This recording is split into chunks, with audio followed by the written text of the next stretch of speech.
It is quarter-final Saturday in the Australia Cup, and the first of our double-header on 10 play this afternoon sees the Cup set kings, the Oakleigh Cannons, up against 2022 winners Macarthur FC from the home of the Matildas here in Melbourne.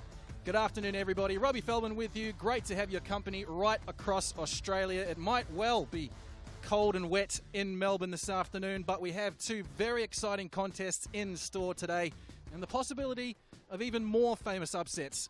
This year's edition has already seen a record number of cup sets, with 3 Cannons already having dispatched last year's winners Sydney FC in the round of 32. And if they do manage to defeat Macarthur today, they will become the member federation club with the most wins against A-League opposition. Very cold here in the Victorian state capital this afternoon. Plenty of rain around. Looking at the weather app on the trusty phone, it says it feels like 3 degrees, inching to a high of 11. Perfect conditions for football, really, as the two sides make their way out onto the pitch here at the home of the Matildas. These two sides actually meet for the second time in the Australia Cup, and in a very strange twist of fate, it's on the very same day. September the 14th, 2022, in the semi-final was their first meeting. Macarthur 5-2 winners that day, en route to lifting the trophy that year, of course. It was also a match that famously saw the debut of 13-year-old goalkeeper Ima Abili. A very special night. Right, let's take a look at the team news. And for the newly crowned NPL Victoria champions, the Oakleigh Cannons, there are some massive changes to their starting lineup. Regular goalkeeper Nick Feely and captain Joe Guest are both out of the squad altogether due to family commitments. 3 new faces in the first 11 from the team that defeated South Melbourne in the State League Grand Final last weekend. In comes former A-League keeper Brendan White, who hasn't seen any game time at all during the NPL season. New Zealand youth rep Kingsley Sinclair slots into the midfield, and up front Asad Kasumovic comes in for Alex Salmon, who moves to the bench. And with White taking over the starting duties in goal, there isn't actually a specialist goalkeeper in reserve, so it's 19-year-old Luke Mensink is listed as the backup, usually a midfielder by trade. For the visitors, there are also 3 changes from the 11 that defeated Newcastle Jets in the round of 16. Yanni Nicolau gets the start at right back. Liam Rose slots into midfield besides Luke Bratton. And it's a first look at the season for veteran Daniel De Silva, who re-signed on a 1-year deal late last month, adding even more experience to what looks a very strong team on paper. Certainly no doubt that coach Mile Stojovski is not taking this encounter lightly. On the bench, Keely Adamson, Oliver Rendazzo and Franz Deli were the 3 players who make way. There is Chris Taylor, coach of the Oakleigh Cannons, legend of Victorian state football, celebrated his 65th birthday on Tuesday. A better way to celebrate that than an NPL championship. Claimed his 5th. Certainly hoping to add a bit more silverware in the shape of the Australia Cup. Referee today, Jack Morgan, will be assisted by Andrew Maymarakis and Matthew McCorrist.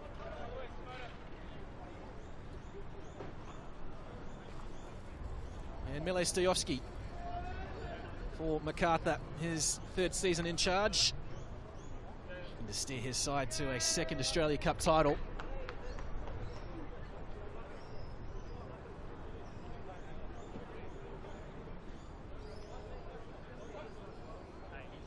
As the sun finally breaks through. Perfect timing as the rain clears.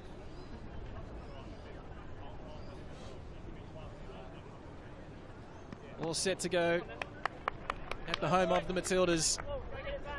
Game 1 of 2 on this quarterfinal Saturday in the Australia Cup. And it is kickoff. Macarthur in their away white shirt with black shorts, travelling from left to right. The Cannons in their home strip of dark blue. As Macarthur look to play out. First chance this afternoon to say hello to Grace Gill from the Champs-Élysées to Bandura. I'm sure it's a little bit different, but it's wonderful to have your company. Oh, afternoon, Robbie. It's great to be here. And great to be getting to the pointy end of the Australia Cup, and I'm so looking forward to seeing how this afternoon's fixture plays out. Oakleigh will have had a great year so far, and they've already come up with a couple of huge results in the Australia Cup, so this afternoon should be a really interesting encounter. First corner of the afternoon. We'll go to the home side. There is a bit of a breeze travelling across the grounds. About an hour or so ago, there were a couple of Oakleigh officials testing the wind out, and that ball was, fair to say, travelling backwards at times. It has settled down a little bit. It is still a bit of a factor. Referee just having a chat to a couple of players in the 6-yard box.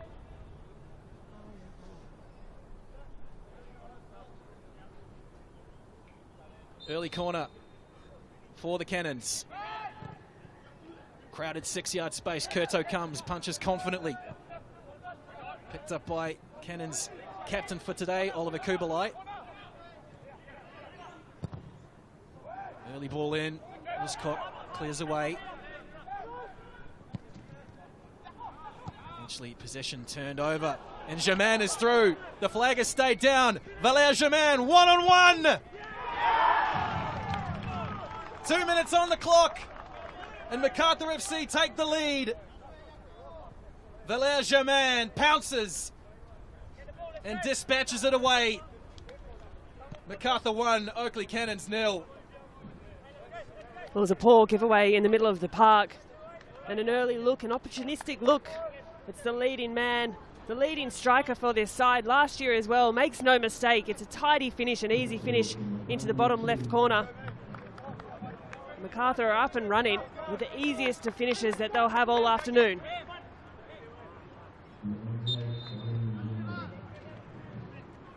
Germain with his 3rd Australia Cup goal this year. A double against the Jets in the round of 16 win.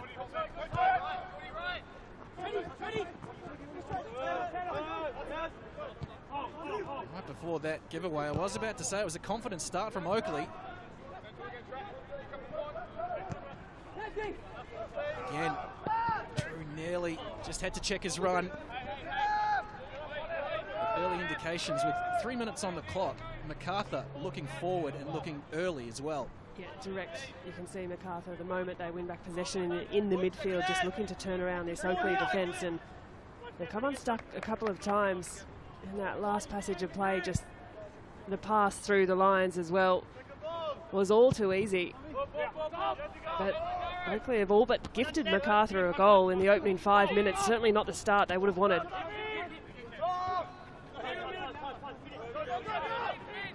It's certainly not the start that Brendan White's in goal for the Cannons was hoping for. He will get the throw. Mentioned White.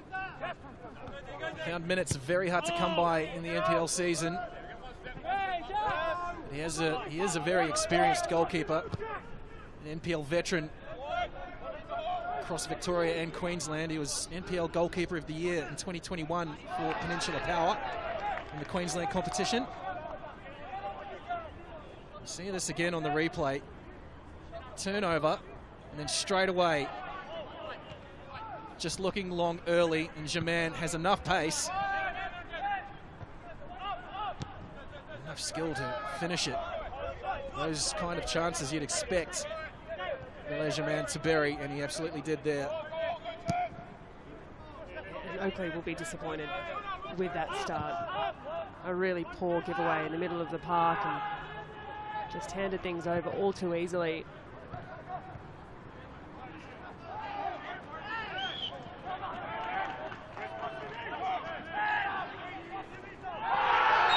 Oh, 50-50 challenge coming in there. Oakleigh weren't happy with that.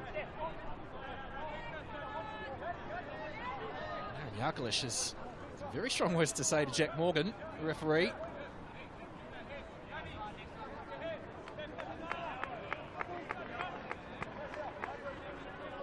was a late challenge coming through, can't argue it. Just see on the replay, sliding through. Yeah, Liam Rose, a bit of a talking to. I think the fact that he was able to pull his legs back worked in his favour.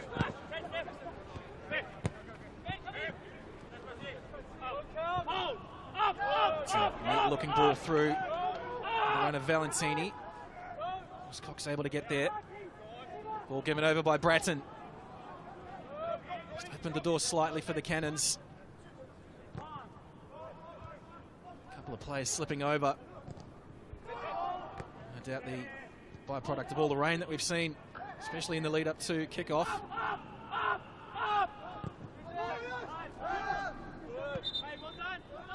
Don't be fooled by the sunshine. Cold conditions, wet and slippery, and we've seen a couple of players already just lose their footing underneath, and also don't quite have their dial in with the passes either side, handing possession away a little too loosely. It's Cameron McGill. Been instrumental for the Cannons this season. And a very good combination with Oliver Kubalai, captain for today. Joe Guest not in the squad. Cannons will get another corner. That's a big out for the Cannons as well. Joe Guest, we know that across the course of the season, not only his leadership but his experience and what he's actually added on the park in the way of goal scoring and assists has been massive. Certainly will be felt without him there today.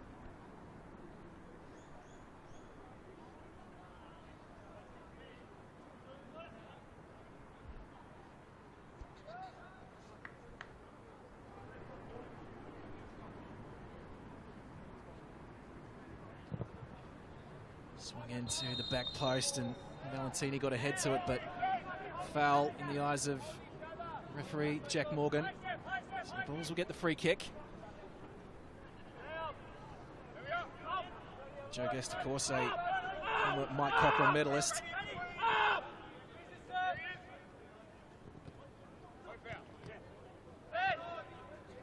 And it's still in the field of play. Macarthur making the most of it. De Silva finds Drew in a bit of space. It's a 3-on-2 as well. Jed Drew looking to roll it in behind, but just not quite on the same page as Germain. Yeah, disappointing there from Jed Drew. Had the numerical advantage, had two players in the box and just didn't quite get the measure right. The pass was a little too late to the run of Germain. Need that early option swung into the far post perhaps. That very much a sign of pre-season form perhaps.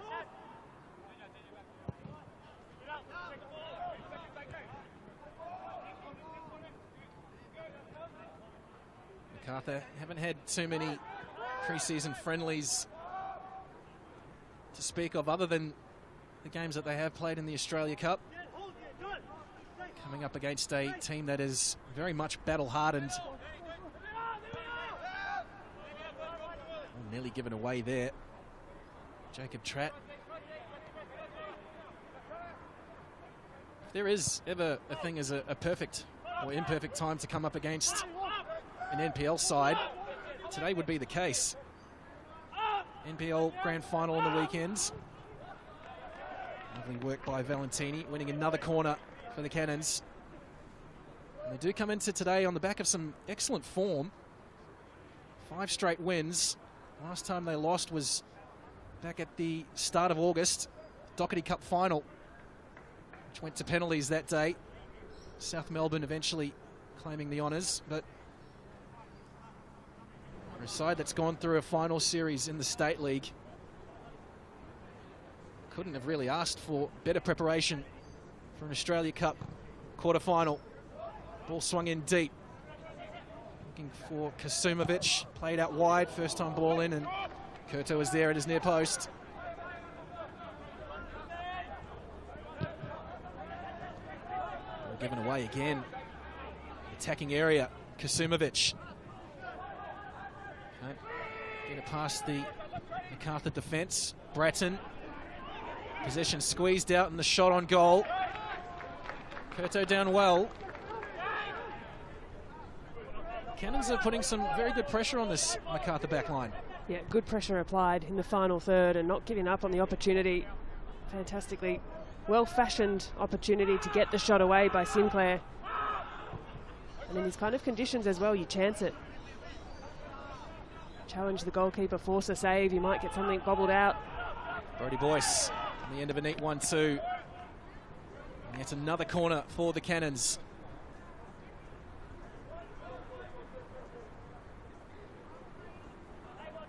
Oakleigh are going to want to make something of these set-piece opportunities. They've worked really well on the front foot, and despite handing away a goal a little too loosely, they have looked to be the better of the attacking teams. Emlyn Wellsmore on corner duties. Swings it to the penalty spot, rising high was Tratt, goes straight up. Eventually just loops into the hands of Philip Curto. Several corners inside the first quarter of an hour. You are right, Grace. I think Chris Taylor would certainly hope for a little bit more in terms of execution.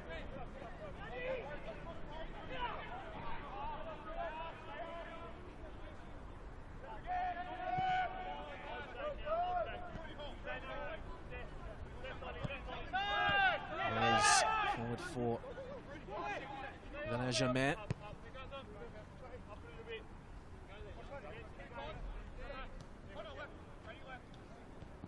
Luke Breton has slotted straight into this Bulls midfield without missing a beat. Questions of a foul there, but nothing doing for referee Jack Morgan. But in terms of an addition for an A-League side, Luke Breton, so much experience, so much success as well. Real sign of intent from this Macarthur team. Yeah, it is for sure. Still perhaps getting used to seeing Luke Breton in the Macarthur colours, but you're right, he had such a steady head in the midfield. He has that real grit and fortitude about him there, and he works tirelessly. We saw that with Sydney FC last season, of course. He's slotted in seamlessly here. Germain's cross is deflected behind, and Bulls will get their first corner of the afternoon.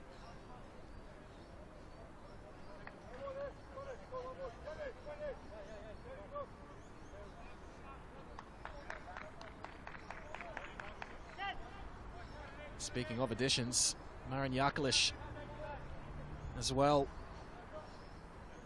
You can tell he's going to have some impact on this team. Himself scoring a brace against the Jets in the round of 16 win. He is taking the corner for Macarthur to the front post, nodded away. Bratton's there to tidy up. Jakalic will have a second crack. Again to the front post, flicked on by a defender. Had Brendan White scrambling across. Well, it's exactly that kind of role we saw Marin Jakalic play with Melbourne City last year. A creative outlet out wide. Looks to get really good deliveries into a dangerous area. That ball exactly in that realm.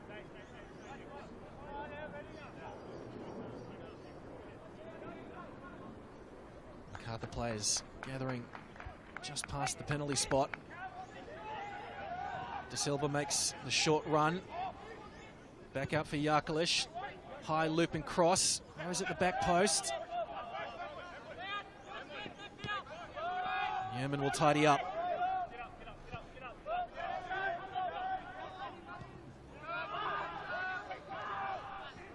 There's Breton. Facing the other way. Lifted forward.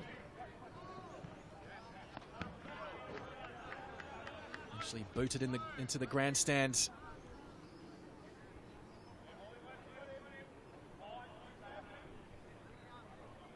Well, 15 minutes of play, that opening goal really took the sting out of how the game started, which did begin with quite a flurry. Oakleigh on the front foot, pushing forward really well. Got plenty of time to build back into the game, so make no mistake, there's Plenty of opportunity for that to happen.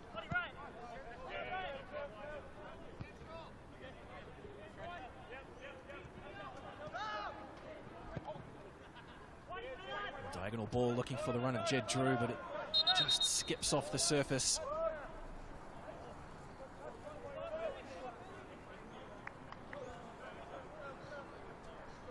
It looks like it'll be actually a corner for Macarthur.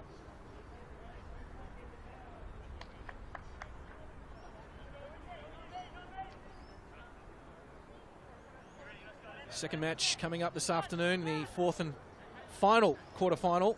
Moreton City Excelsior at home to Melbourne Victory. Another huge clash between an A-League side and an NPL team. Bratton didn't quite get the connection he was hoping for on that cross.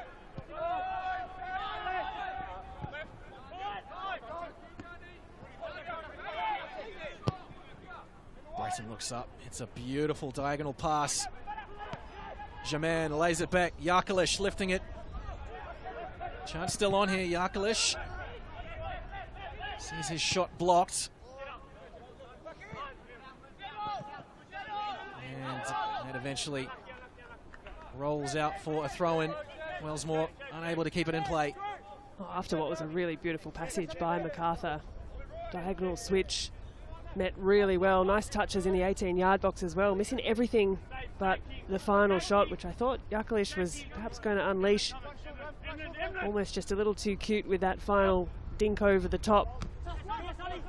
But nonetheless, a glimpse at perhaps what the Bulls can produce in those moments. We've seen them go pretty direct in this opening 15 minutes or so, but that was a nice passage.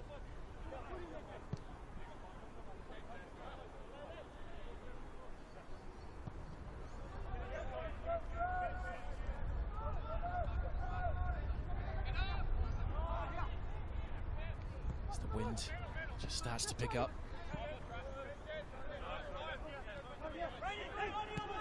Connor Hampson now for Wellsmore.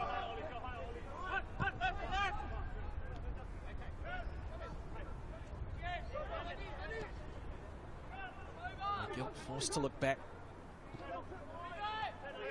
Macarthur getting plenty of white jerseys in behind the ball. Only done by Kubalai. Kasumovic a little bit too eager on the challenge. Free kick from Macarthur.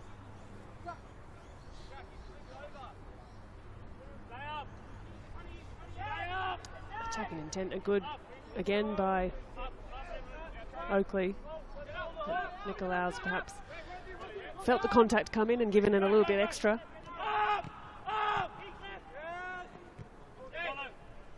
Jaman receiving very deep. Again, another free kick for Macarthur.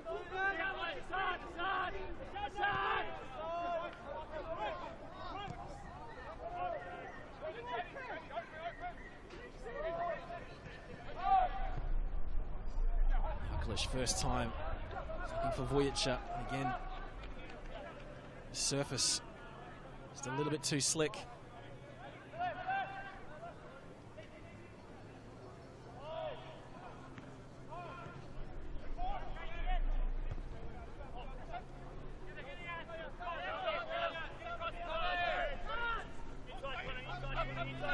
Just dropping the shoulder, selling the dummy, and goes down. This time doesn't get the free kick.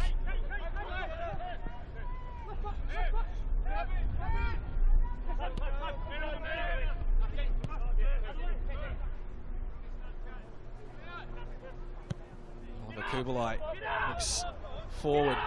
Kurto comes racing out. There's a kick clear. Jed Drew, plenty to say to the referee there. Thought the hip and shoulder was a little bit too strong. Well, we'll keep an eye on that contest in the minutes to come. Jed Drew not too pleased with the attention he was shown by Connor Hampson at all. Certainly in the right city for hip and shoulders, that's for sure. There is Hampson. Able to keep that one in play. There's another look at it. Hint of shoulder to the jaw.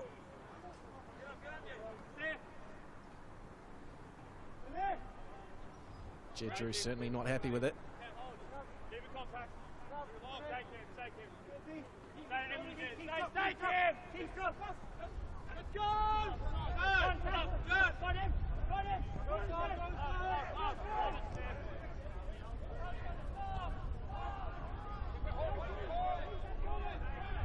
Goal aside, it has been a fairly even contest thus far. So in terms of possession, the stats that just flicked up on screen.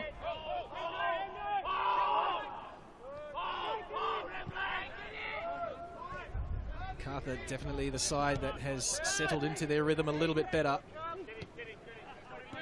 As Nicolau continues his run forward, Drew back for Danny De Silva.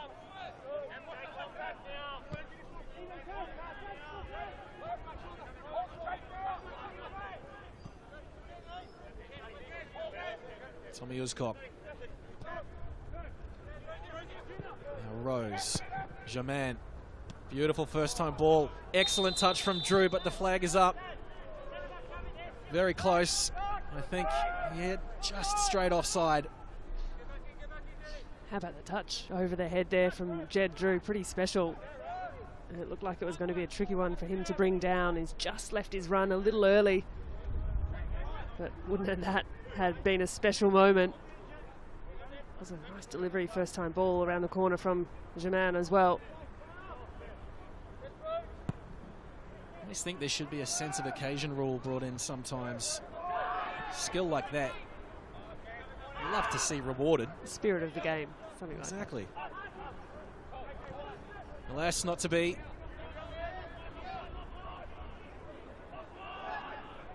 Ball given away again.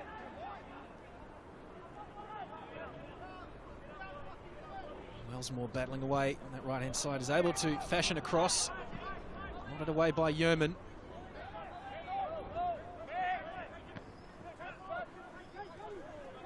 Now Tratt. Back for Hall.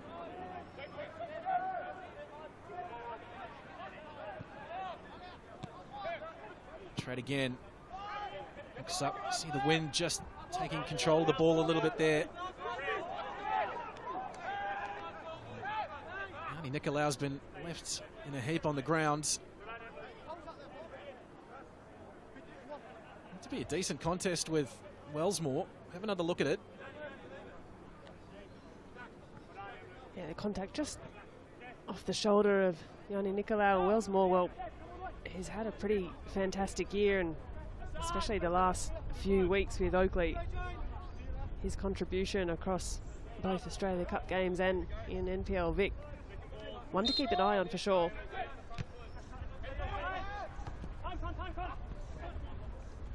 Pretty well travelled as well.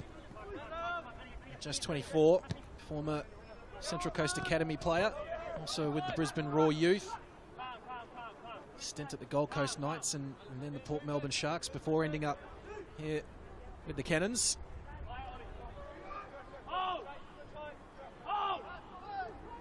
He is on the ball now, surrounded by 3 white jerseys. He's able to get it back to Hampson. Now Kubalai.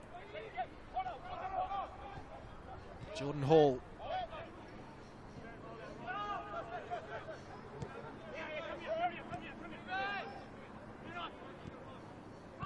Hampson lifting it forward for Wellsmore.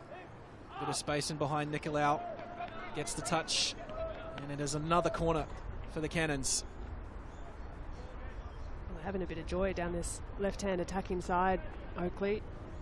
Nice combination play and just finding the outlet pass through, and if not for an entry into the box, this is one of many corners we've seen in this opening 25 minutes. 7th of the match in total, 5 for the Cannons. Wellsmore again goes deep. Well cleared by Uzkop. Only as far as McGill, edge of the box, lifted back in, and a header just goes wide. Great chance, falling for the Cannons.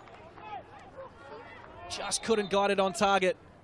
It's Connor Hampson who was floating at the back post. Oh, it was a great delivery into the box. And Hampson had done really well just to hold his run. A little check off the shoulder of Jed Drew. And that delivery on a platter. He rises above brilliantly, and he knows he's got to get that on target. Curto was beaten. First major opportunity for the Cannons, and concerning moment as well here as Emlyn Wellsmore has gone down. Just feeling at that right quad. Perhaps a bit of a knock. The magic spray is out. That'll be a huge blow if he goes down. Yeah, certainly not a player, as he takes himself to ground, that you want to see step out of this game for the Cannons.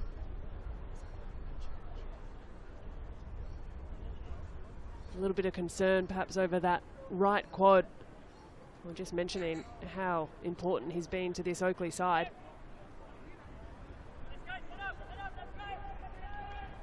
Experienced international youth player as well. Played in the New Zealand under-17 side that went to the 2017 World Cup. A squad that also contains Liberato Kakache, who's now at Empoli, formerly of the Wellington Phoenix, and Max Mata as well. There's a name that A-League fans will be hearing this season for Auckland FC. A lovely flick behind as Vojica continues his run forward. Now Bratton.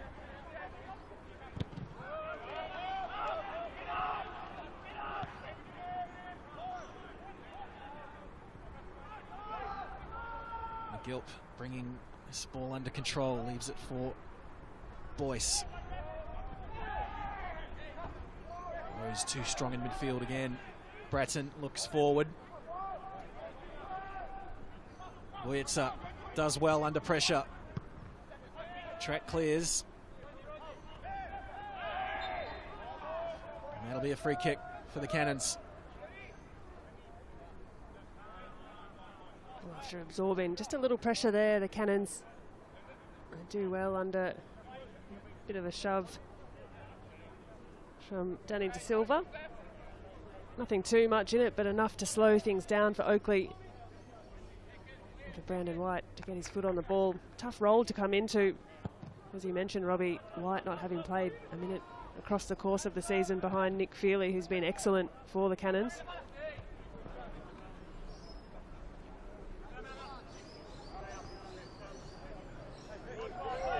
Close quarters in that midfield battle. McGilp stooping there to bring the head up. A couple of bodies down. Referee waves play on. Chance here for the Cannons. Kubalai brings it forward. Wellsmore looks to have shaken off that knock.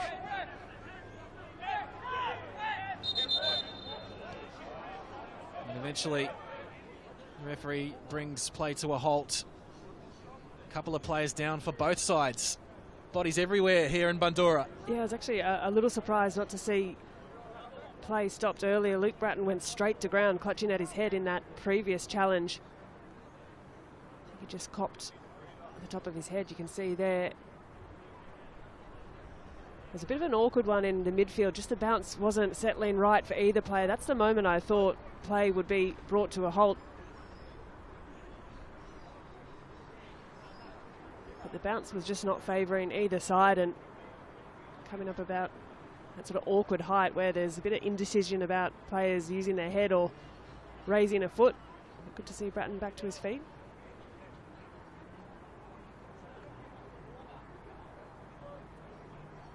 Certainly no malice in the contest between he and Cameron McGilp.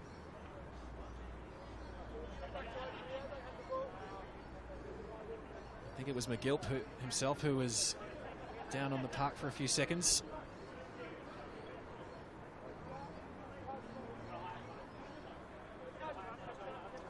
Drop ball to get us back underway. Here is Oli Kubalai. He's player of the match in the NPL Grand Final. The Jimmy Rooney medalist for 2024. Kasumovic racing to keep this in play, and he does well. Gets it back for Wellsmore. One-on-one with his defender. And a second crack. And a clear by Rose. Beautifully brought down by Valentini. And Macarthur able to clear.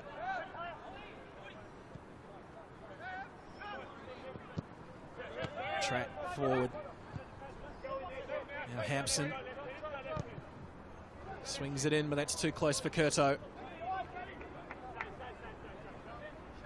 Like the idea from Hampson. You could see the shape he was trying to get on the ball. And good build up again by Oakleigh. Just changing their approach. But Curto pretty comfortably can grab that one out of the air. Sinclair was able to get it into the path of Wellsmore. Just checks his run, gets the shot away. Curto down well. Well, they are creating chances, just lacking that final execution, Oakleigh. Interesting too, just to keep an eye on Wellsmore here, where he's labouring on that leg that received a bit of treatment, the right quad, a couple of moments ago. We'll keep an eye on it. It does look to be a little proppy, which would be a real shame for this Cannon side. He's looked really lively in the opening half hour. That kind of knock certainly does have an effect, particularly when shooting. Of course, a lot of the power will come out of that quad.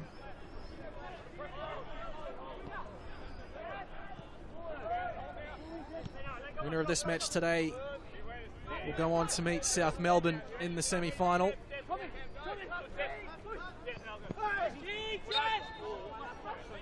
There by Kingsley Sinclair. So regardless of the outcome, semi-final will be in Melbourne. Of course, member federation side always getting hosting honours. Big yell of pain there. Referee allows play to go on. Eventually calls it back. This might be the first card of the afternoon. Strong words from Luke Bratton to the offending Oakleigh player Tommy Uscock. Well, Macarthur player certainly left in a screaming heat there. Bit of push and shove as well. Jordan Hall not happy with something. It's Marin Yakalish on the end of the challenge. Well, Yakalish certainly went down with an almighty yell. We get another look. Here's the challenge, and an awkward one through the back of the leg. You can see Yakalish immediately grab.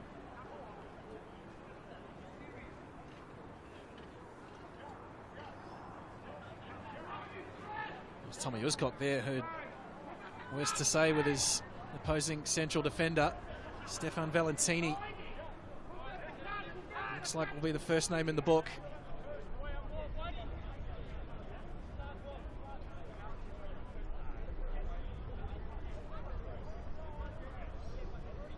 Yep, there's the confirmation. It's all smiles in the end. Stefan Valentini enters Jack Morgan's notebook. There's an interesting little conversation here. Well, the conversation continues, and I think Valentini is just trying to express the fact he was trying to go for the ball, no doubt, but might have just collected Yakalish in the process. It's a bit tricky to see exactly where the point of contact was made.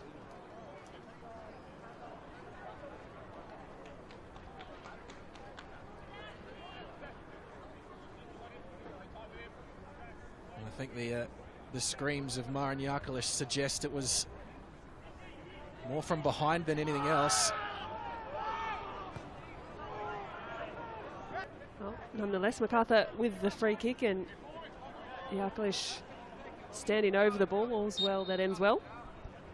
Free kick for Macarthur. Yakalish will take, lifting it to Uscock at the back post. Eventually hooked clear by Brodie Boyce. Yeah, well, really well defended there by Boyce, and had to be as well. Facing his own goal, it was a lovely little clip over the top. Good centering ball as well from Uscock coming through, and without the interception there from Boyce, that's an easy goal. Walked into the back of the net for the Bulls. Almost a set play from Macarthur. Ends in a corner. Yarkalish with the delivery. Urskok rising high.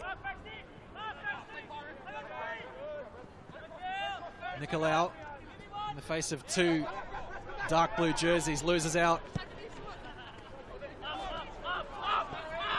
Kasumovic on the attack for Oakleigh. Lovely overlapping run from Valentini. Cross rising high, but lack of dark blue jerseys. And eventually all comes to nothing. Macarthur able to get some kind of control back. Pretty transitional play at the moment. Another enthusiastic challenge, ending with a Macarthur player on the turf. Well, that's putting it kindly. A little agricultural there coming through from Wellsmore. But after what was a good transition, counter-attacking play from the Cannons, just couldn't find that end product. Geez, Bratton's been in the wars today already. Just over half an hour played. We're at the home of the Matildas.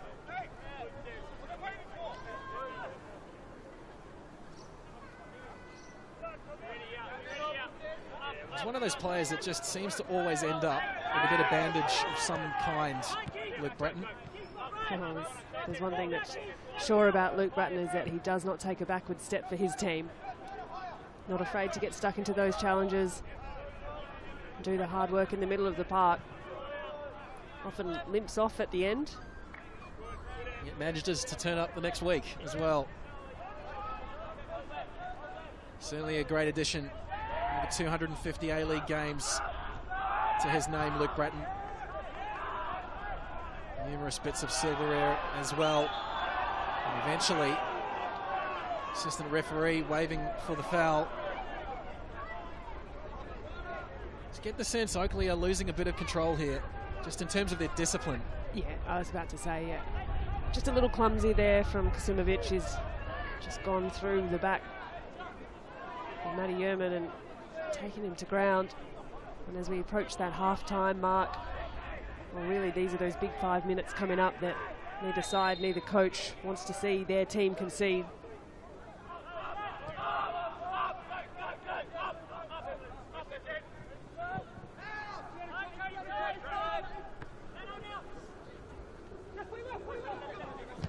Some fancy footwork, runs into Bratton. Ball still there for the Cannons. Hampson looking for the continued run of Sinclair.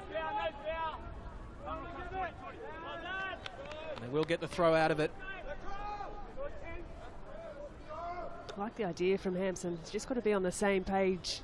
The run of Sinclair wasn't quite ready to play that first time ball through. Just tiny little moments of detail, timing, decision making. Play goes down, as does Bratton once more. Oakleigh player clutching at his face there.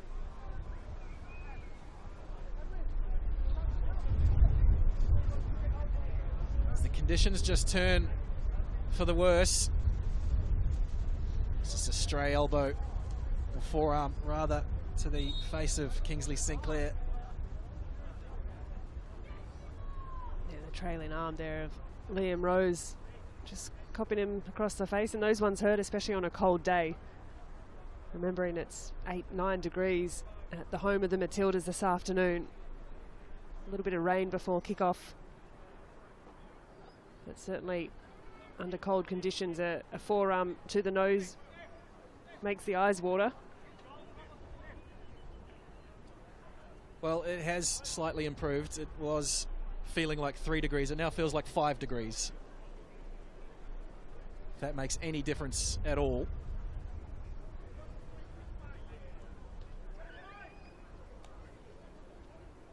Well, the pitch itself is in wonderful condition. Really good playing surface and provides a quick pitch for the ball to zip across today under slightly soggy conditions. Yeah, wonderful facility here in Bundoora, Matilda's HQ.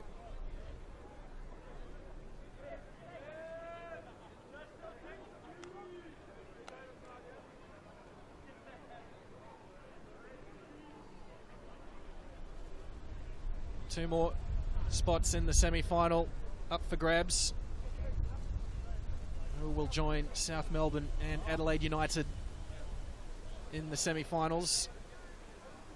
Reminder again, following this game, Moreton City Excelsior hosting Melbourne Victory at Perry Park.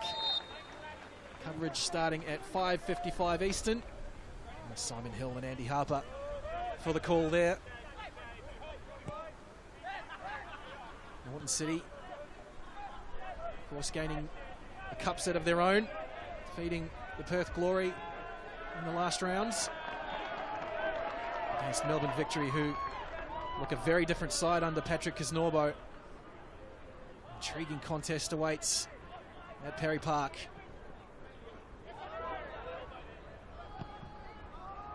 Breton hoofs this one upfield.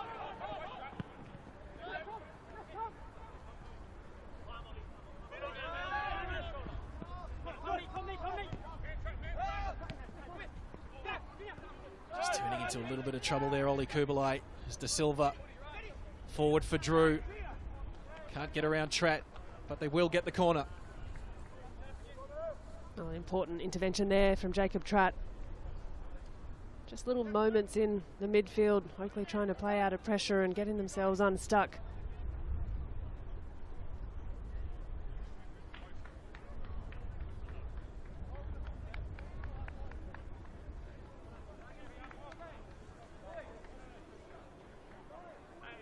Macarthur with their 5th corner of the day. Yakulis plays it short for Drew. Breton. Now Vujica lifts it forward. Nodded on, but harmless in the end. Out for the goal kick.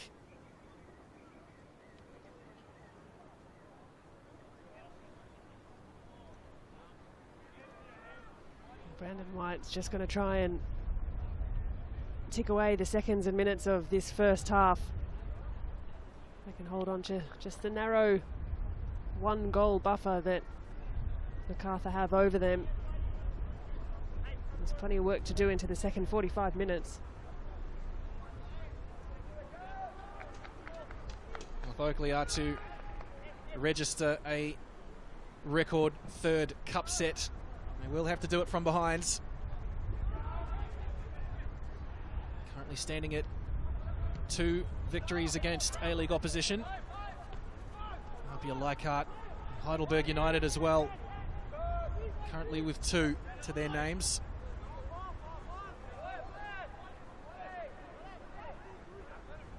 Of course, I mentioned at the top of the show as well, this year's tournament has already seen a record 3 cup sets. It's the beauty of this competition.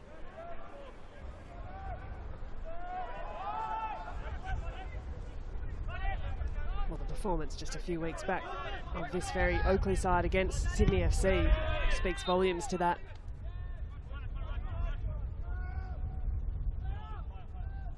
Yeah, round of 32, 3-1 winners over last year's victorious team, Sydney FC.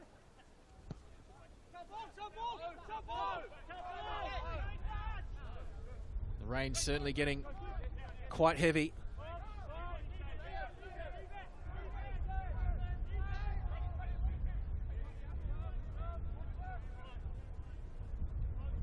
It's that age-old question, can you do it on a cold and wet day in Bundoora?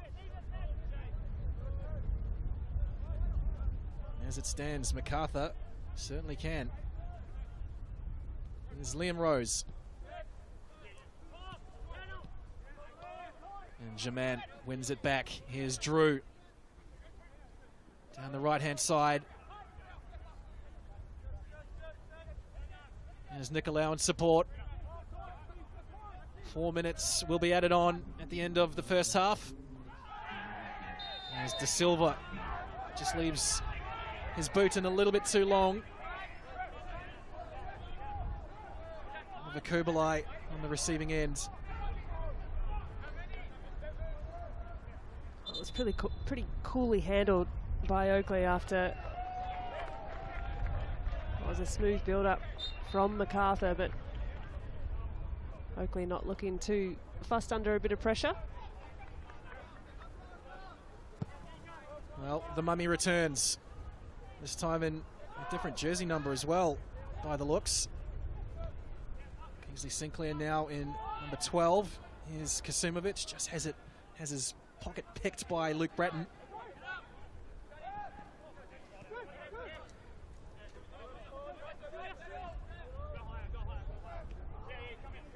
Kubalai, lovely touch forward for Hampson. Throw in Oakleigh.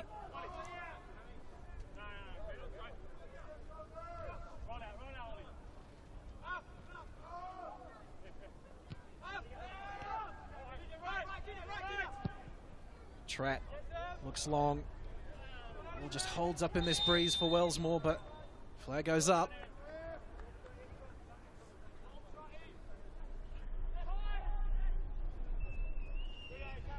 It'll be interesting to see just what tweaks Chris Taylor makes at half-time. They've been able to find some space and create a few chances, but just unable to really make the most of it. Yeah, Oakleigh certainly having a little bit more success using the width of the field, but in their defensive shape at times they're a bit flat. They're sitting in that pretty traditional 4-4-2 when we've seen Macarthur on a few occasions just been able to pick off a pass between the lines, and that's been the Cannons' undoing. So we'll keep an eye on into the second half if we see anything in the way of a formational shift, just to try and plug some of those gaps.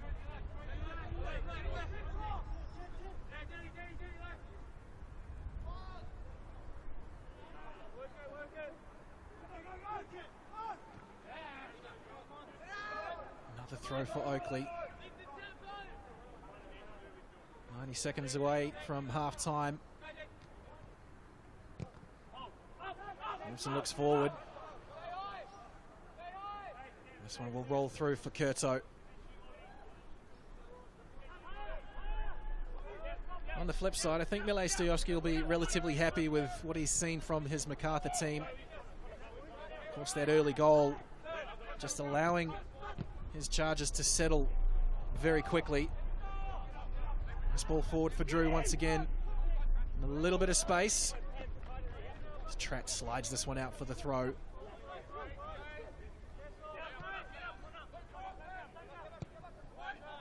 Low cross in. Tratt once again there.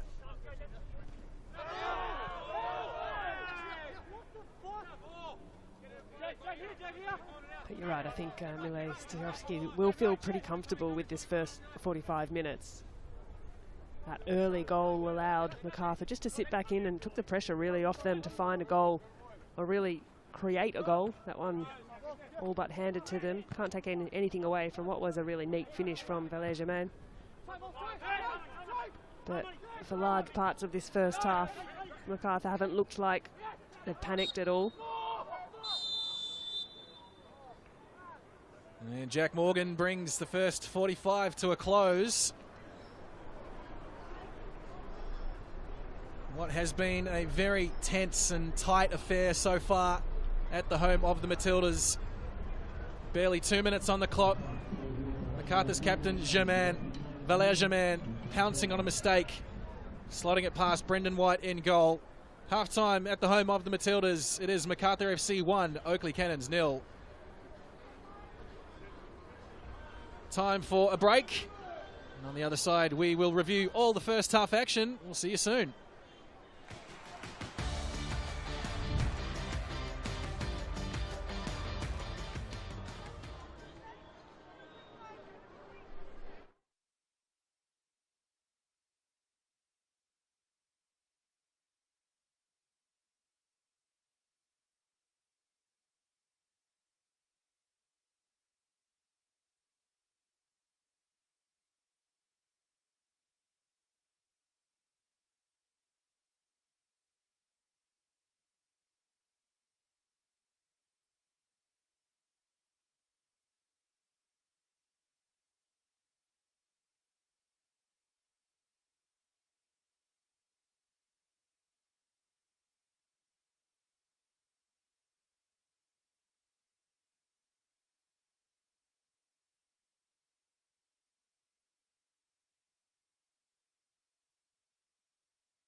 back to the home of the Matildas, quarterfinal number 3 in the Australia Cup for 2024. Might not have seen too many goals, but we've certainly seen a few tasty tackles.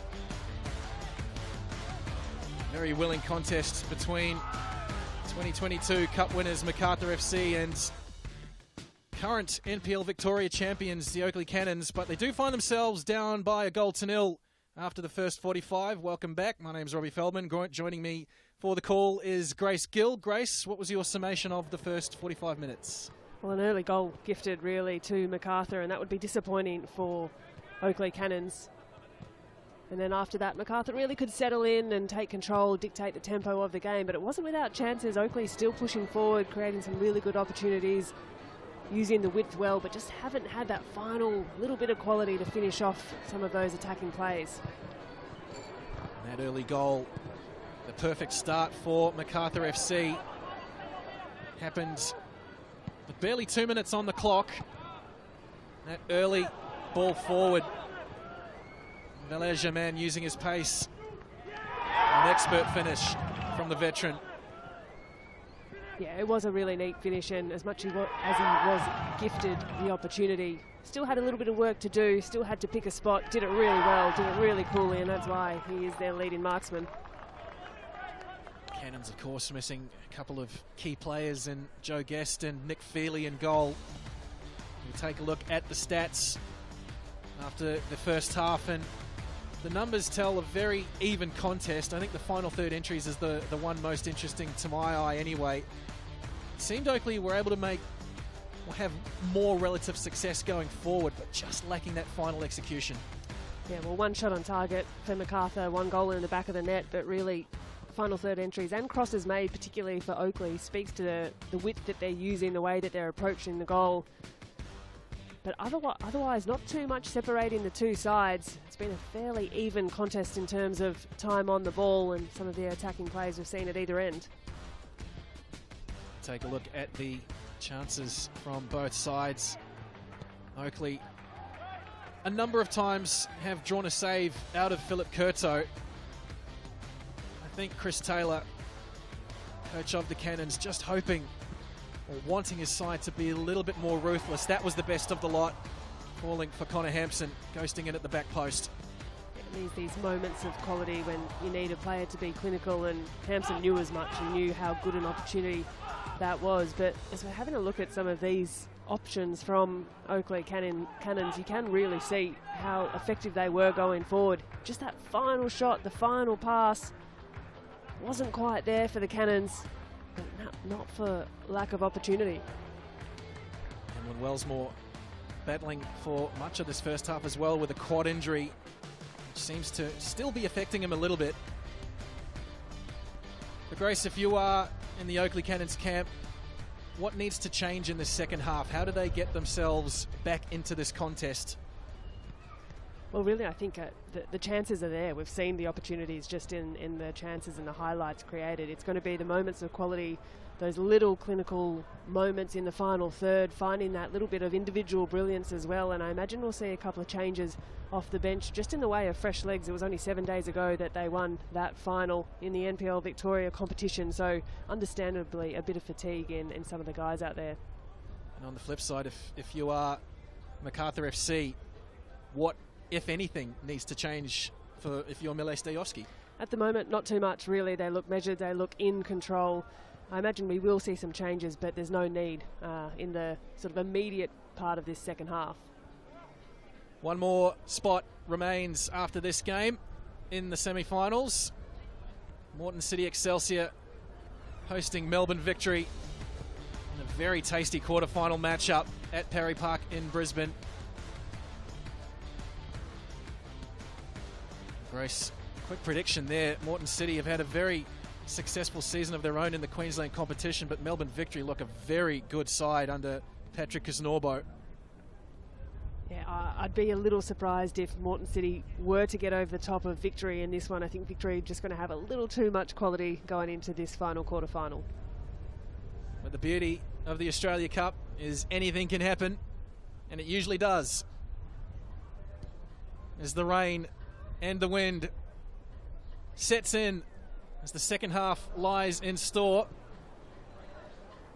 Off to another quick break, and on the other side will be the second half.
Back to the home of the Matildas, ahead of the second half, quarterfinal number 3, Australia Cup 2024. Macarthur holding a 1-0 lead thanks to a third-minute goal from Valère Germain. Plenty of work to do for the Oakleigh Cannons. Kingsley Sinclair has had the head bandage reduced, so it's now just a bit of tape right across the nose. He copped a whack towards the end of the first half.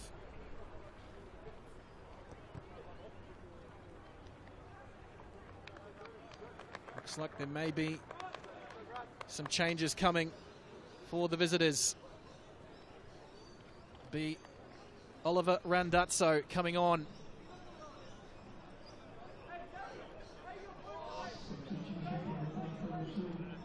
Daniel De Silva, the player to make way.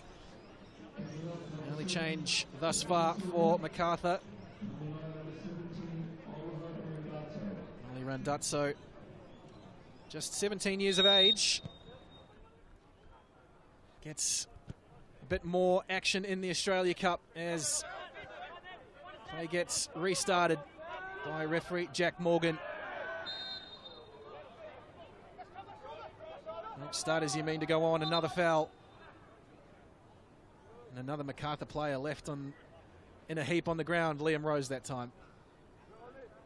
Well, the second half really starting much like the first, wound up, physical, no-nonsense challenges. And Kingsley Sinclair just making himself known there. And as you mentioned, that tape over the nose.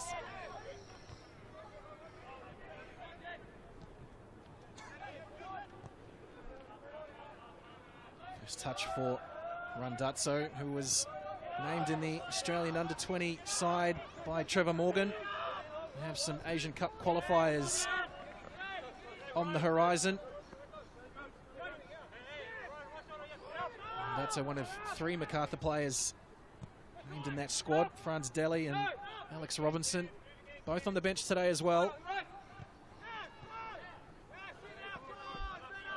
Got some games coming up in Saudi Arabia, starting with Afghanistan and Macau, Palestine, and the host nation, Saudi Arabia. Team goes into camp tomorrow. They start making their way over to the Middle East. As Kubalai hasn't had much of an effect on this game thus far. Mentioned in the first half, that partnership between he and Cameron McGill in the middle of the park for the Cannons, more often than not, does have some influence on the game. As the Cannons on the attack, ball lifted in, a shot on target and a wonderful save from Philip Curto. Denies Asad Kasumovic an equaliser. Well, make no mistake, this is a top draw save. Brilliant from Philip Curto. And for all money, Kasumovic, oh, you couldn't blame him for thinking that that was going to settle into the back of the net. It was a delightful delivery. He's gotten up really well. But that is why Philip Curto is a mainstay in this Macarthur side. That is a classy save. From 6 yards out, just about point blank from Curto. Corner for the Cannons, swung deep, nodded clear. Hampson comes through, tries to get something on target. He goes down under the challenge, appeals for a penalty. But the referee says it's a corner.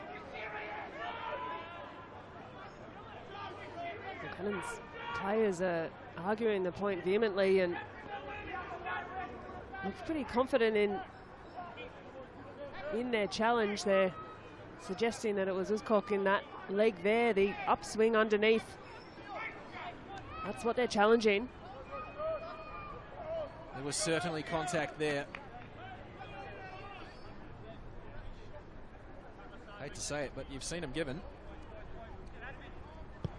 In any case, it's another corner for the Cannons. Nodded clear by Yeoman.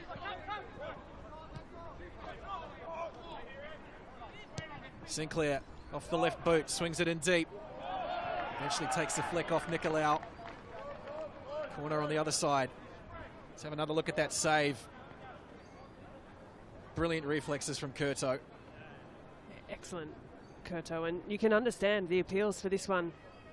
Clip in the foot from underneath. Of course, no malice in it. You can see exactly what Tommy Uzkok was looking to do, but nonetheless has made some pretty clear contact.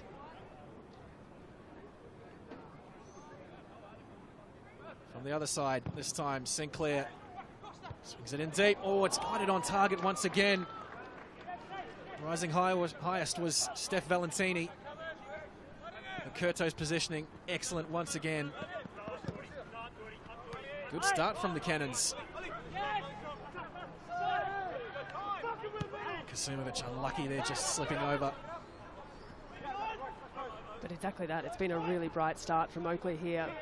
And not dissimilar to the first half. They've just got to be really mindful in any Macarthur counter-attacking play, which we saw led to the one and only goal in the 3rd minute. But this is the exact kind of start that Chris Taylor would have liked to see from his side on the front foot attacking play. They've had some really good chances. Yeah, that Kasumovic header, easily the best opportunity so far this afternoon for the Cannons. Oakleigh, beautiful flick on for Vujica. Has acres of space in front of him to operate.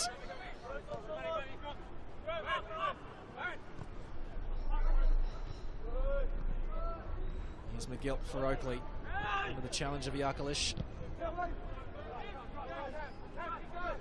Brody Boyce spots the run forward of Kasumovic. Just a little bit too much on him though. Like the idea. Well, tidy from Oakleigh.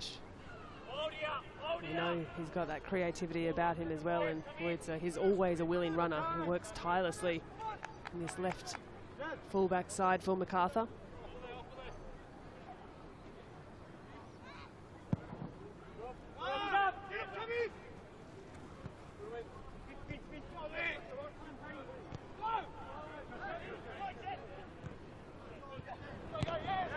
Just turning into trouble. It was Wellsmore gives possession away. Here's Jed Drew for Macarthur. Macarthur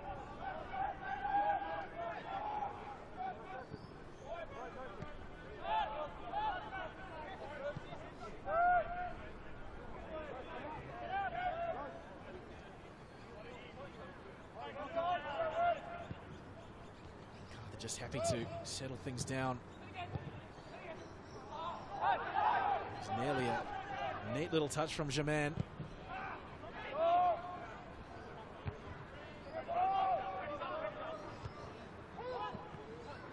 Here's Kasumovic. Wellsmore just had his run checked as he was trying to get through. Curto eventually comes out of the box. Knee ball forward for Drew. Slightly heavy touch, but he'll get there. Draws a good save out of the Oakleigh keeper. Once again, Jed Drew showing his speed. Well, these are the exact situations that Drew likes to be in. Open space in front, a big touch that he can run onto, gets a shot away. White does well with a strong parry to the side. It's almost a little easy to open up there for Macarthur. If you're a defender, you can't sleep on the pace of Drew. It's Oakleigh with the corner. Comes back for Bratton. Early delivery in, nodded back. And Jaman decides to let this run out for a corner.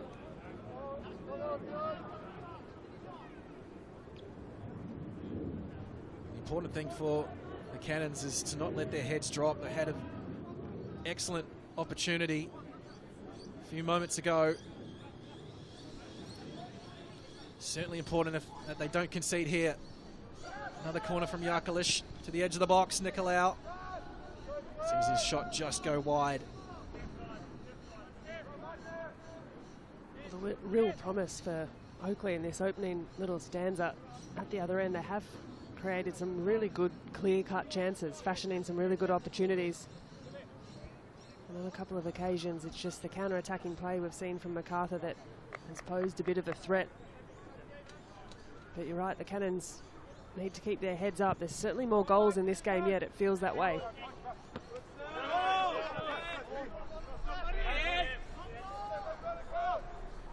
Both teams certainly found the back of the net so far in this cup tournament. And Cannons in recent form banged in the goals. Valentini, the early ball in. Wooscock was scrambling. Given away by Bratton. Right on the edge of the box. And McGill just unable to get it wide.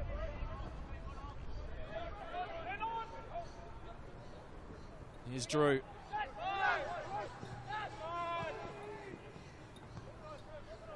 Rose does well. Deflected cross, goes behind. Nice play from Macarthur that though, moving the ball quickly, nice little give and go, and really just opened up the Cannons' defence. Everything but that final delivery to find a head in the box. I'll get another opportunity through a corner, a set piece, and of course when you've got the likes of Tommy Wooscock and Matty Yeoman in there as well, great aerial targets to hit. Corner number 16 for the day.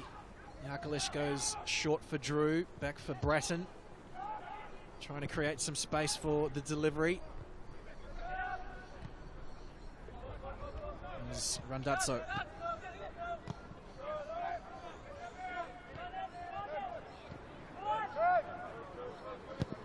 Wheelchair.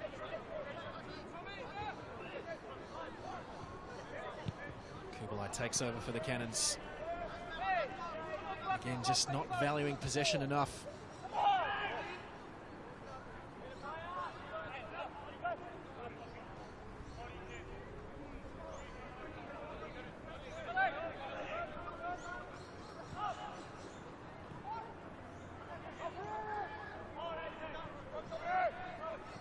It's worked out for the Cannons, and they will get the free kick here.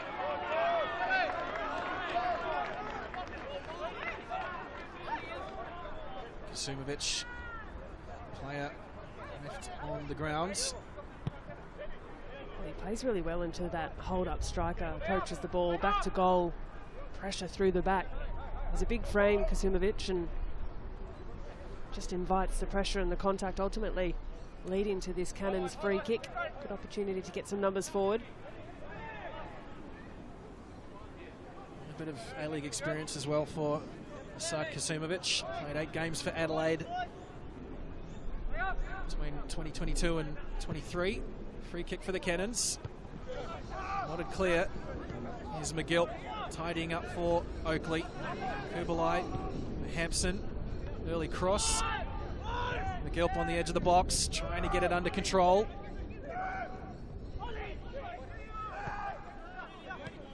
Kubalai out for Jacob Tratt.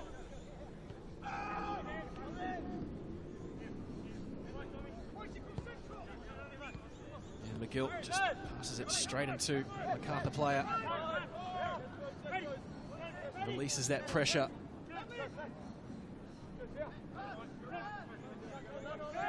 Nice turn from McGill. Sinclair actually played on for Valentini down at the byline. Oakleigh straight to Kubalai, unleashes a shot and draws another stunning save from Philip Curto. That was going in. Oh, Philip Curto, take a bow. Another brilliant save by the shot stopper. And what a wonderful strike this is. Meets it really well, Kubalai. And a fingertip save from Philip Curto is excellent. You could watch that on repeat, and I'm sure he will. That is a world-class finish. No rust there for Philip Curto, but danger not entirely clear yet. And that's come off the head of Nicolau. Will be a corner on the other side. Magnificent save from Philip Curto. I think Ollie Kubalai would have thought that's in for sure. Well, you could have forgiven him if he'd started celebrating. But that finish on the extension dive from Philip Curto, excellent. They're the kind of saves that you love to make as a goalkeeper. Sinclair with the corner. And the header is on target, but just lacking power. Straight into the hands of Curto.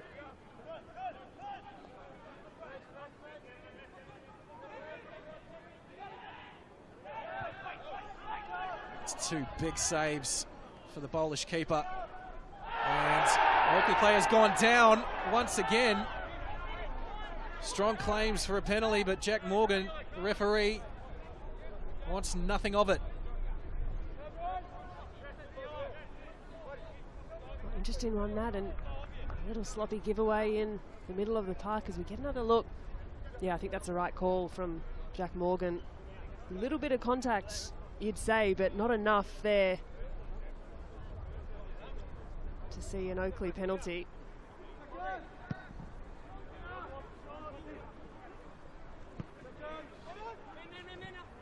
And breeze taking effect once again. Curto struggling to make it past halfway. Bratton swings it wide for Drew, but Cannons take over possession once again. Here's Wellsmore. Down to the byline. Hampson goes down under the challenge. Play will continue.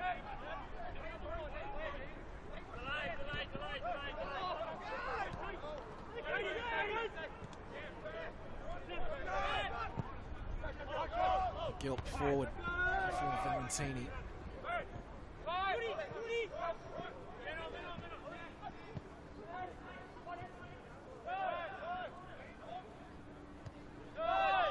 Here's Yakalish.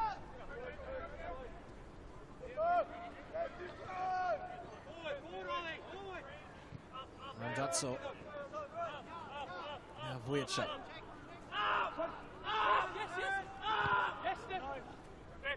Neatly done by Ollie Randazzo. Keeps possession for the Bulls.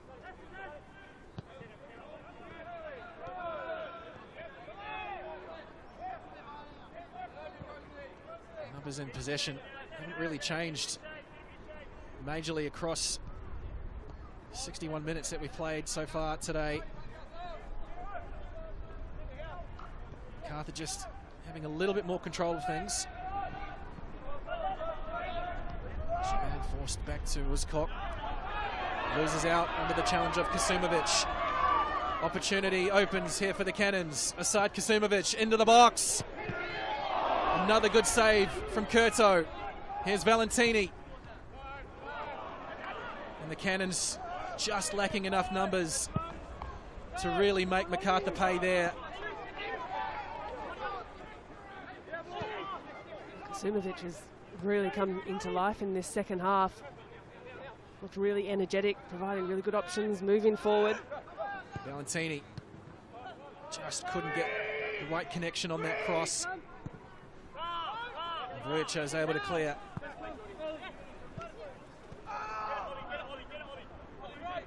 Cannons just lifting the tempo ever so slightly. McGill. Back for Kubalai. Wellsmore goes out wide. Hampson back infield for Kubalai. Continues his run forward. Nikolai does well to get the body in the way.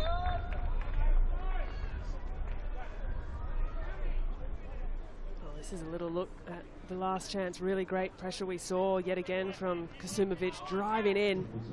Does manage to get the shot away, and once more it's Philip Curto, this time with a big 5-point save down, closing the angle, and has done very well on that occasion again. There's 3 huge saves we've seen from Philip Curto in just the last few minutes. Changes being made by Milej Stojovski, Keely Adamson and Josh Demevsky. Some fresh legs on the park for the Bulls.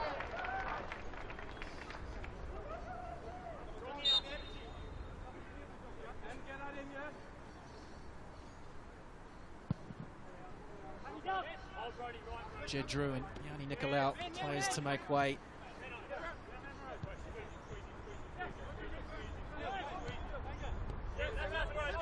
Here's Randazzo.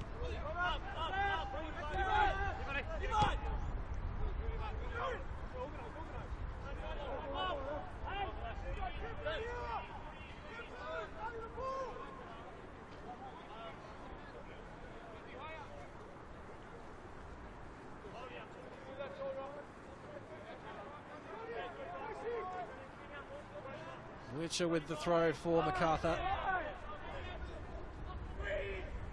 Oakleigh back for Voyager. Does well to get past his defenders. Now Adamson.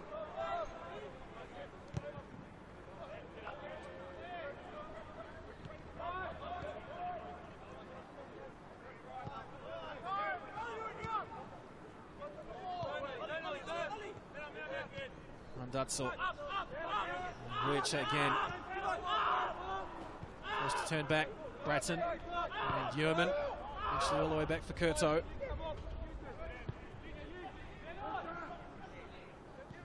The sun breaks through once again.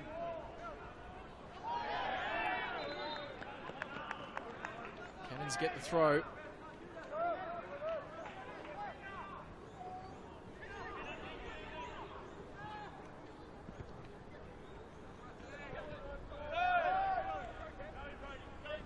More possession just given away a little too easily.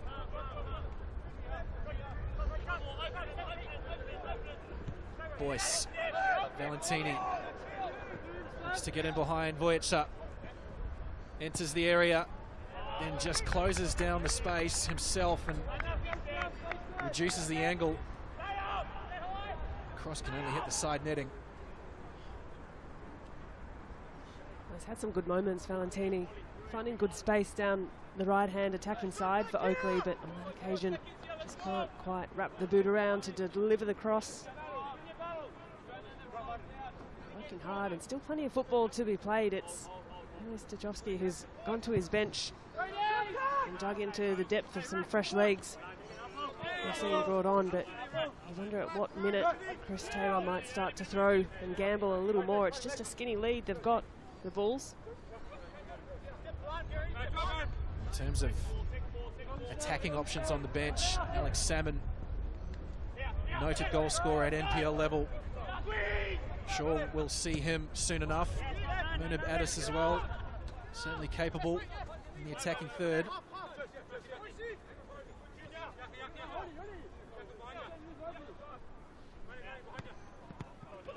"67 minutes gone here at the home of the Matildas." Grace, I do agree, at some point you'd think Chris Taylor has to turn to his bench, surely, with the likes of Alex Salmon, to provide something up front. Yeah, I'd be very surprised if we don't see Salmon in the next 5 minutes or so. Noted goal scorer, and unless he's nursing an injury that we're not aware of at this point. We'll see him soon, no doubt. Brody Boyce in a bit of space, lifting it into the box. Yeoman's back for Macarthur. Corner to Oakleigh. And Alex Salmon certainly does have goal-scoring form under his belt. Aside from last weekend's NPL Grand Final, 4 games prior to that, 5 goals to his name.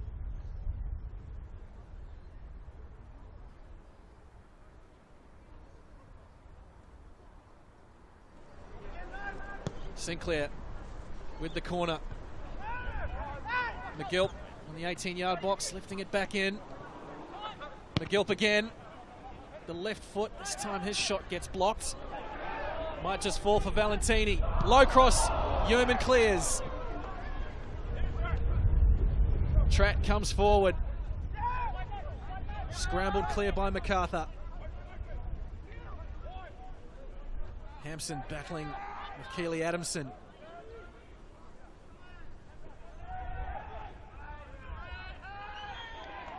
Well, possession won back by the Cannons. Just again unable to find anyone on the end of that cross.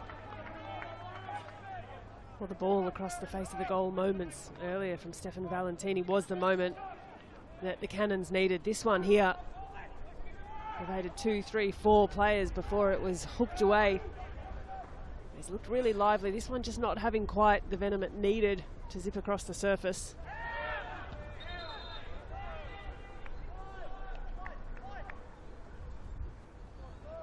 Will be another throw-in for the Cannons. Taken quickly. Sinclair. McGill swung in for Kasumovic. Valentini will see this one out over the byline.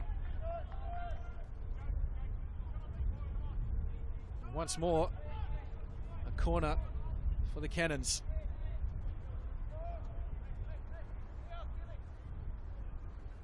'20th of the match. At some point, the damn wall has to break, you would think. Sinclair to the front post, Valère-Germain clearing. Kasumovic lets it bounce for McGilp. In fact, it was Wellsmore. McGilp eventually was looking for the run, but that's gone out.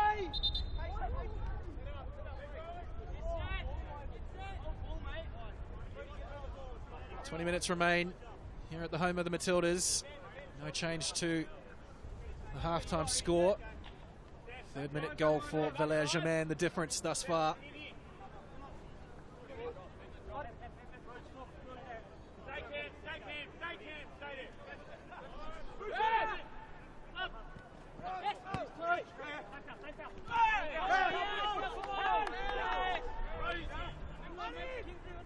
Eventually the referee pointing the way of the Cannons. Wellsmore.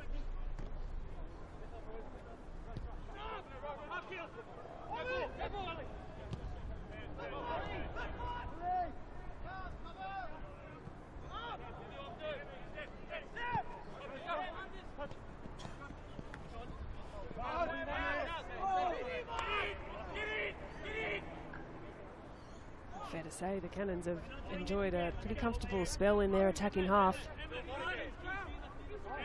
Macarthur have defended well and looked composed under a bit of pressure, but the Cannons just haven't been able to make something for all of their possession, for all of their touches. We've seen just not having that end product, and that's largely been the story of their day.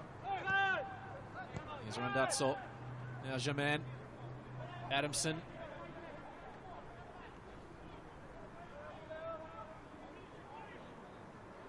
Eventually ran himself into a cul-de-sac there. He's able to win possession back.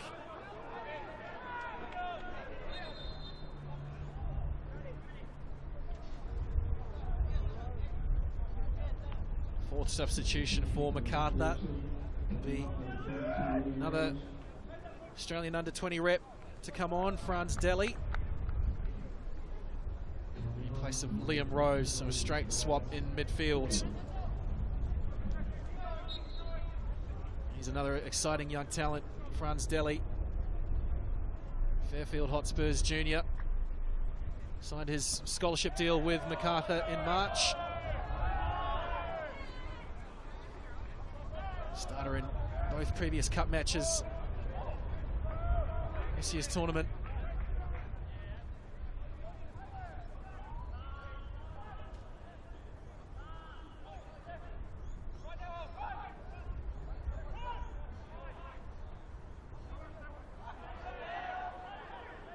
Cannon's play goes down, but nothing doing in the eyes of the referee. Mile Stojovski quite happy to turn to his youngsters. Get the feeling there's a bit of comfort in what they've been able to do thus far, barring a couple of excellent opportunities for the Cannons. Well, if not for the likes of Philip Curto stepping up in 2 or 3 big occasions. But you're right, it really speaks to the confidence that this Bulls side have in their young players, their academy and scholarship players. A cup game, a must-win. They're just nursing a narrow 1-0 lead, so by no means is this done and dusted.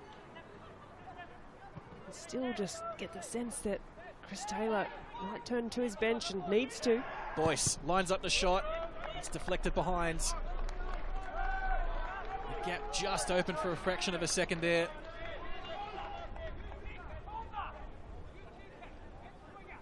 Well, if anything's been proven today, it's that Philip Curto is going to be pretty difficult to beat. I think that's the right decision by Boyce to get the shot away, though. Slippery conditions, you never know where it can deflect off. Wellsmore to swing this one into the box. Falls for McGilp, trying to get it under control. Lays it back. And that's shot into field out the back. Kingsley Sinclair. Chris Taylor finally does make that change, his first of the afternoon, and it will be Alex Salmon coming on for Connor Hampson. So this might see a slight adjustment in shape. Striker coming on for a left back. I think about time. Cannons really do need to roll the dice here. Yeah, exactly that. This is the gamble that they've needed to take. Just over 15 minutes of regulation time remaining. 15 minutes for Alex Salmon to come on and see what kind of difference he can make. It's a lot of pressure on a striker, but these are the moments that you want to be able to stand up for your team, and we'll keep a close eye on the Cannons formation, as you mentioned. Connor Hampson coming off a defender, so numbers perhaps being thrown forward and perhaps risk reward. Free kick taken quickly by McGill. Nearly brought under control. Valentini racing onto the end of it. Alex Salmon, golden boot in NPL Victoria. See again on the replay. Couldn't quite get that under control. See you there? Yep, that's what you should have done. Yeah, every player knows in those moments when your touch is not quite taken the right way or it's come off your chest too hard. You could see Valentini just having a word to himself there. He knew exactly what he needed to do. And he had his defender in check as well. Really well-timed run, just the touch letting him down.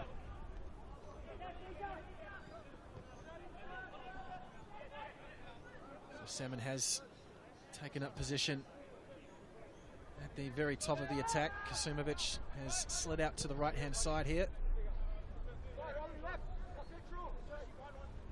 Two previous cup goals to his name, Alex Salmon. Scored a couple of years back for Green Gully against Wollongong United. Game that you and I were both at a few years ago. And last year's edition, the round of 32 against Melbourne City as well. So certainly can score on the national stage. As Jaman plays out wide for Adamson. One-on-one with his defender. He's able to get across into the box. Yarkalish brings it down. Marin Yarkalish! Deflected wide for a corner. Well, the fresh legs of Keely Adamson made it hard work for Wellsmore. And Adamson had done really well on this occasion. But just watch Yarkalish as he checks off his play. That's too easy in the box there. The defence from Oakleigh a little tired. Just standing off a little lax. That wasn't far away, even with the deflection. Cannons defenders just giving away too much space for Yarkalish. Corner for Macarthur. See the Breeze taking control there, cleared off the line. Referee blows for a foul.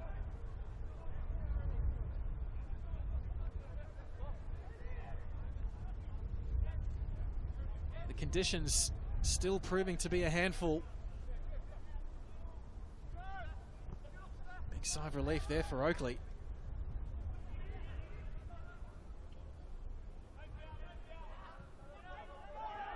As Demevsky plays all the way back for Curto.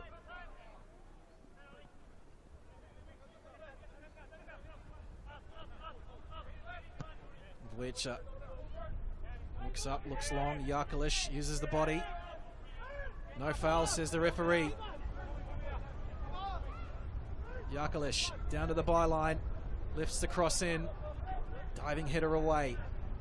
Bratton out for Adamson. One-on-one once again, sells the dummy beautifully on Wellsmore. A low cross in.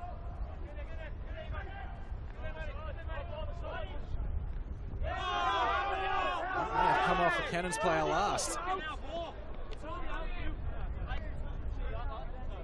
Good hustle from Yarkalish there. Yeah, good work late into the second half. And these are the moments too that the Cannons might have just snuck over the line. In fact, the Cannons need to be so careful of, having had a really sustained period of possession but not been able to capitalise, and now you can just feel the momentum swinging back in Macarthur's favour. A host of changes, fresh legs, a little bit of energy has come into this Bulls side, and the Cannons just looking a little tired.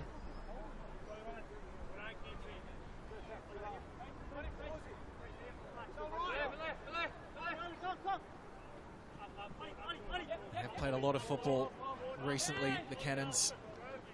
I guess it's finding that balance between match fitness or being battle hardened, but at the same time that does have to have some effect eventually. You might be seeing that this afternoon.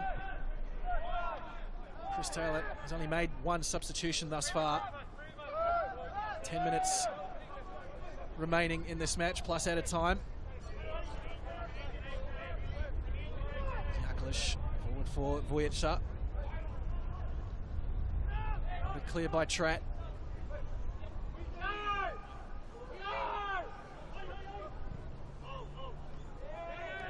Jordan Hall under pressure. Asking a lot of Kasumovic. Yeah, tired past that from Jordan Hall. So took over into this final 10 minutes of regulation time, and you imagine as well you might just start to see Macarthur slow things down and really look to try and manage out this game. There's still plenty about this Cannon side though. I don't know, I wouldn't be resting on them just yet. As Tratt comes forward, pressures Germain nearly into a turnover. Yeoman for Vojica. Now Delhi out for Randazzo. The two under-20 players combining. Delhi nearly threading the needle. Randazzo slipping over inside the box.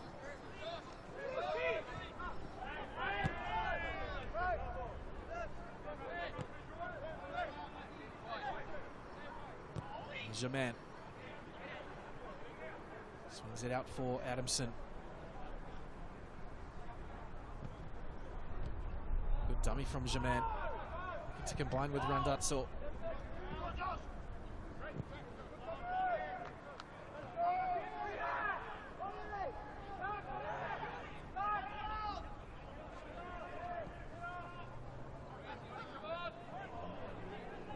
It's well done by McGill. Keeps possession. Sinclair forward, appeals for offside, no flag. Great tackle from Josh Demevsky. Timed that one well. Yeah, brilliant 1v1 defending there by Demevsky. Has to get the timing of this spot on, and does, right on the edge of the 18-yard box. Young player, really talented defender. Demevsky, just 18 years old. Another Macarthur Academy. Sinclair swings this one in. Demevsky, of course, a Melbourne City Academy product.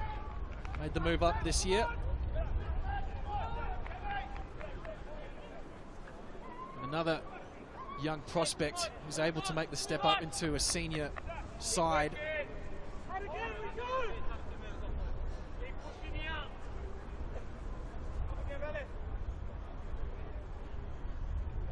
Time is the enemy here for the Cannons.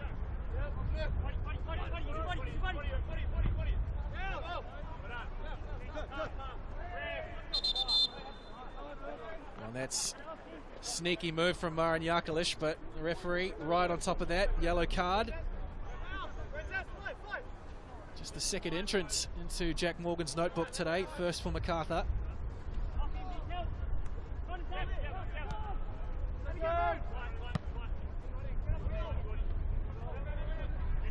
Bratton nodding it forward, Germain. Nice touch again.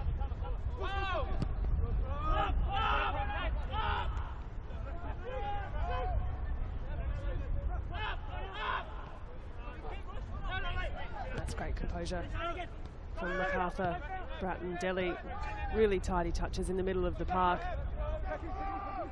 Here's Randazzo. There's Vojica on the overlap. Decides against him. Now Germain. Just checks back out. Links with Bratton. Delhi. Randazzo again. Vojica, plenty of time to measure the cross. Can only find the head of Tratt.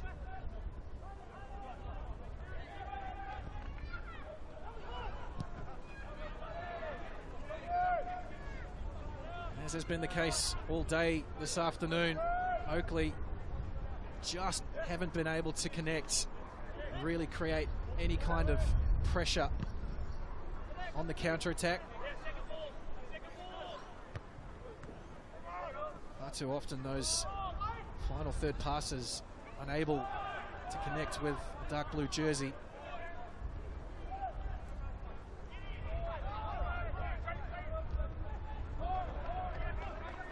Good tackle to win possession back. This one will come through to Valentini.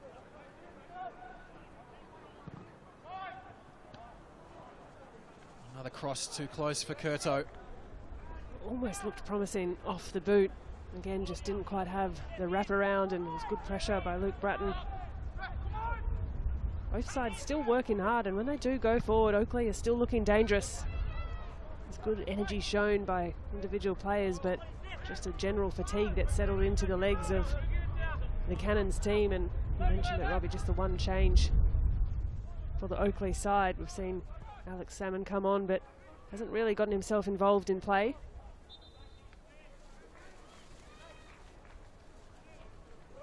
Fifth and final substitution for Macarthur coming up will be Walter Scott coming on for Aaron Yakalish, who's been excellent today.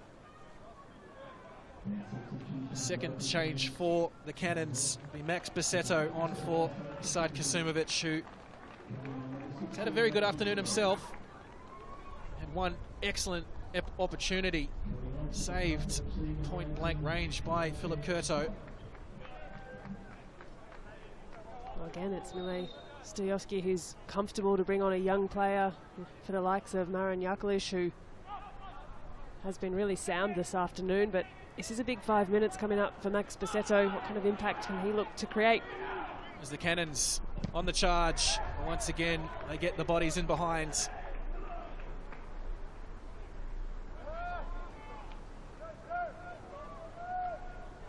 Just over 3 minutes left in the regulation 90.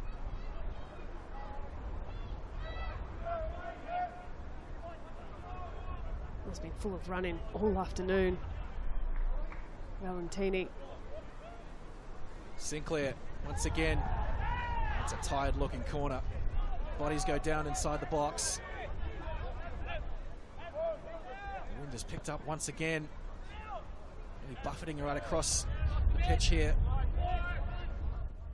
It's at the back of the Cannons.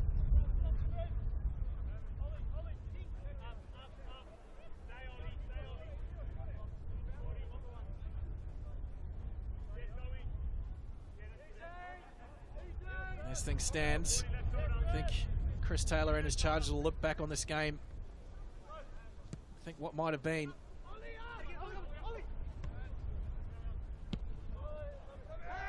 Still some time left, but the way that Macarthur have played so far, their organisation on defence has been excellent today. Yeah, it has. Really good composure, really good shape and discipline, and for so early in their season, their pre-season, I can be very pleased with the performance. And should the results stand, I think Chris Taylor's side can be as well. A day of perhaps what could have been. They've had a lot of chances, especially into this second half. Played some really, really good football, and if anything, they'll just feel disappointed that it hasn't quite come through, but there's still time yet. Timely interception from Tratt. The big defender rolls it forward. Valentini is looking for Salmon.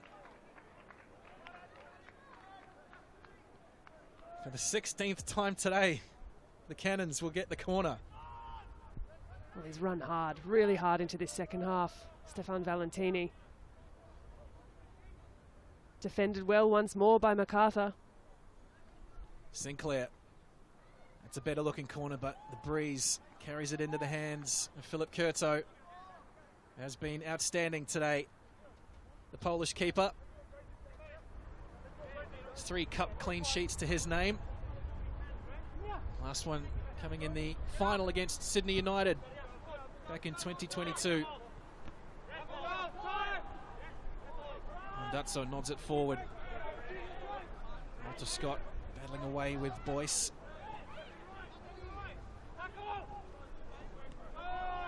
At the wrong end of the park here, the Cannons.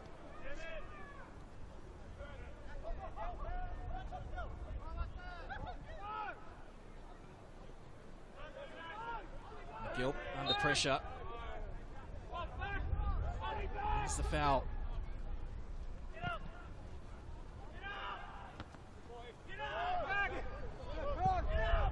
It's now or never for Oakleigh.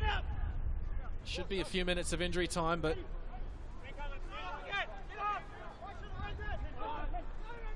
Macarthur showing their smarts. Be 3 minutes of injury time.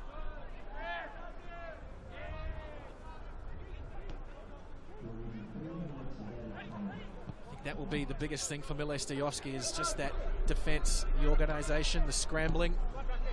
I think too, and the comfort to use the younger players.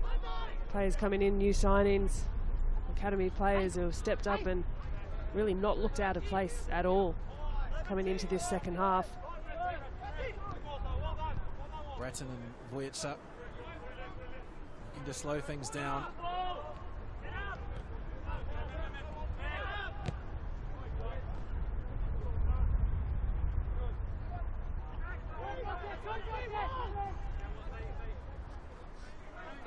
First 60 seconds down. Need to launch this forward, do the Cannons.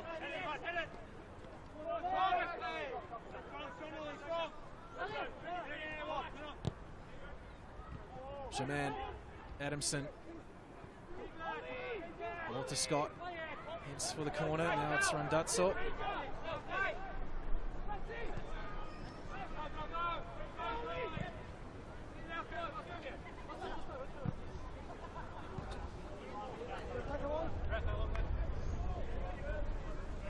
Macarthur in absolutely no rush.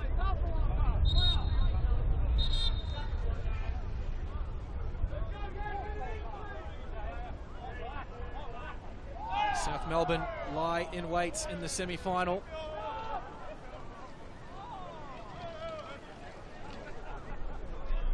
Just who they will face, about to be stamped. Final 60 seconds. Exposito just feeling the effects of the challenge. Boyce.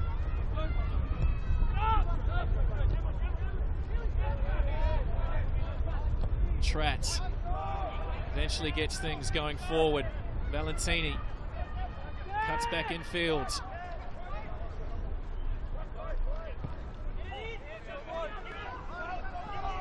One final attempt. Bassetto, deflected cross.